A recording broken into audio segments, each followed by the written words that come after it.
According to behavioral research, an adult can make up to 35,000 decisions a day. And the crazy part is, most of them aren't optimized. Some of them are actually pretty bad. So the question is, what's actually happening inside your brain when you make those decisions? And what if one day you could change the way your brain works? Would you become more clear-headed?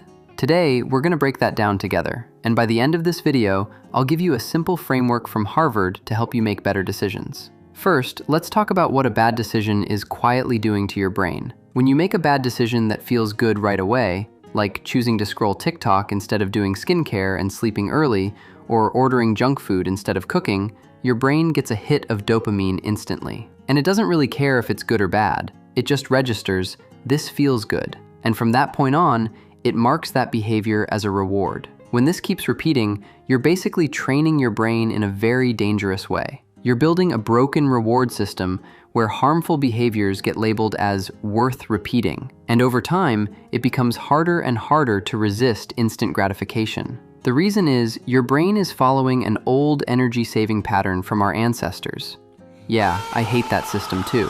And it doesn't stop there. Every time you make a decision and it doesn't go the way you expected, you start doubting yourself. Your body suddenly feels heavy, like you're carrying Dwayne Johnson on your back. And this conflict happens inside your brain, where your good and bad evaluation systems are no longer balanced. Over time, this makes it way harder to go back to better choices. It's like walking on a dirt path. The more you walk it, the clearer it becomes. And turning back? Almost impossible. So why does your brain make bad decisions in the first place? To understand that, you need to look at how your brain processes information. Because your brain isn't designed to always make the best decision, it's designed to save energy. Which means most of the time, it will choose the easiest path instead of the best one. On top of that, your brain constantly makes terrible comparisons. For example, comparing learning a new skill to playing a game in the moment. Of course the game wins. It gives you instant pleasure, while the benefit of learning is in the future.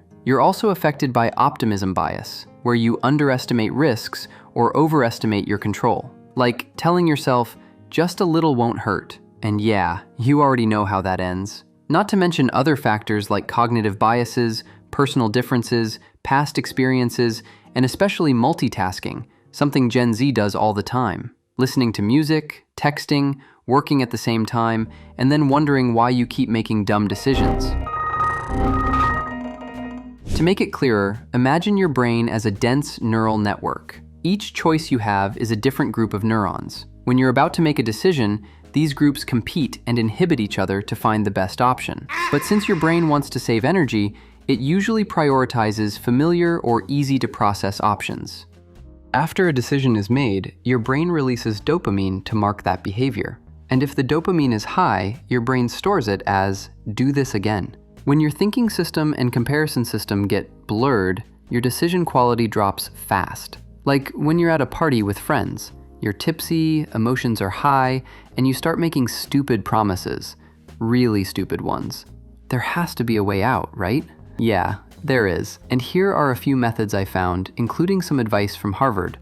First, reduce the number of choices. When you have too many options, your brain has to process more information, which distorts your evaluation criteria. And that leads to unstable decisions that are easily influenced by your environment. Imagine this. You walk into a supermarket. There's only one meat sauce you like, placed next to 3 others. Easy choice, right?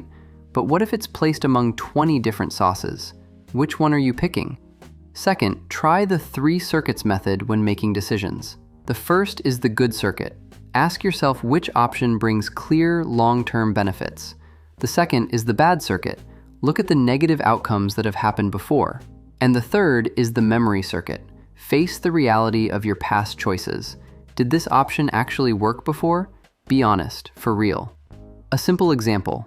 If you're deciding between gaming or studying, look at your last 10 times.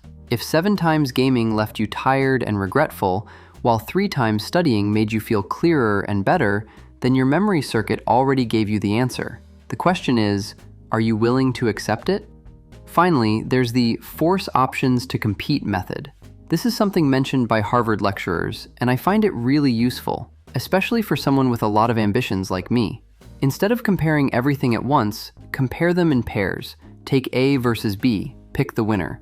Then compare C with the winner, and keep going until one option remains. It sounds simple, but it's extremely effective because it reduces cognitive load and keeps your evaluation criteria stable.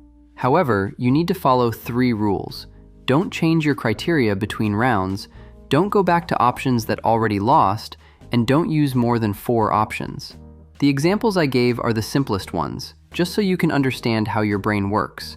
In reality, the decisions that shape your life are way more complex and go through many more filters. That's everything I've gathered and pulled from multiple sources online.